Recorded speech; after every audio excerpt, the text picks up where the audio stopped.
Satyavedu ZPTC Vijayalakshmi Chandrasekhar Reddy మాట్లాడుతూ సురులు అంటే దేవతలందరూ ఉన్నంత వల్ల ఈ ప్రాంతం సురుటుపల్లిగా మారిందని, పైగా ప్రదోష క్షేత్రంగా ప్రసిద్ధి చెందుతున్న సురుటుపల్లి ఆలయాన్ని అధిక సంఖ్యలో తమిళనాడు భక్తులు సందర్శిస్తున్నట్టు చెప్పారు. సమస్యల విషయంలో ఏ సమస్య అయినా శంకర్రెడ్డి దృష్టికి తీసుకెళ్తే అప్పటికప్పుడే పరిష్కరిస్తారని ఆమె చెప్పారు. ఆలయ ధర్మకర్తల మండలి చైర్మన్ పద్మనాభరాజు ఆలయంలో భక్తుల సేవకులకు పెద్దపీట వేస్తామన్నారు. పెండింగ్ లో పడ్డ కోనేరు నిర్మాణాన్ని పూర్తి చేయించడానికి అవసరమైన నిధులు అందుబాటులో ఉందన్నారు. అలాగే దాతల సహకారంతో నిర్మాణంలో ఉన్న అతిథి భవనాలను పూర్తి చేయించడానికి కృషి చేస్తామన్నారు. పైగా ఆలయ పవిత్రతను కాపాడలో రాజీ పడే ప్రసక్తి లేదన్నారు. ఇక్కడ మిగిలిన మెంబర్లందరికీ, స్టేజ్ మీద ఉన్నటువంటి అతిరథ మహారాజులందరికీ, ఎందుకంటే పేరు పేరున చెప్పడం సాధ్యం కాబట్టి, నా ముందున్న పల్లికొండేశ్వర స్వామి భక్తులందరికీ, ప్రింట్ అండ్ ఎలక్ట్రానిక్ మీడియా వాళ్ళకి అందరికీ నా నమస్కారాలు తెలియజేస్తున్నాను. ముందుగా ఈ గుడి గురించి 2 మాటలు మాట్లాడండి అని అమ్మాయి చెప్తూనే ఉంది.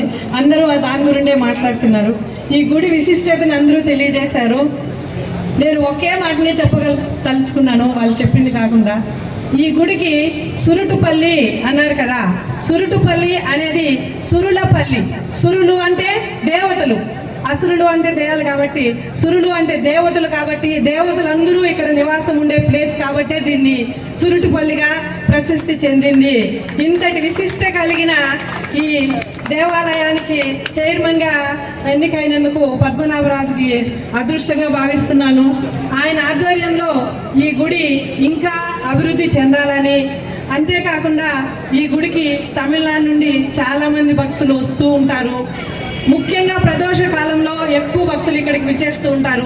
శని త్రయోదశి అంటే ఇంకా చెప్పాల్సిన అవసరమే లేదు, ఎక్కువ మంది జనాలు వస్తారు కాబట్టి ఆ నందీశ్వరుని సేవలో అందరూ ఆయన దర్శనం కల్పించుకోవడానికి వస్తారు కాబట్టి ఆ రోజు కొంచెం వాళ్ళకి భక్తులకి అసౌకర్యాలు కలిగించకుండా వాళ్ళకి ఎక్కువ మంది ఆ నందీశ్వరుని చూసి అభిషేకాన్ని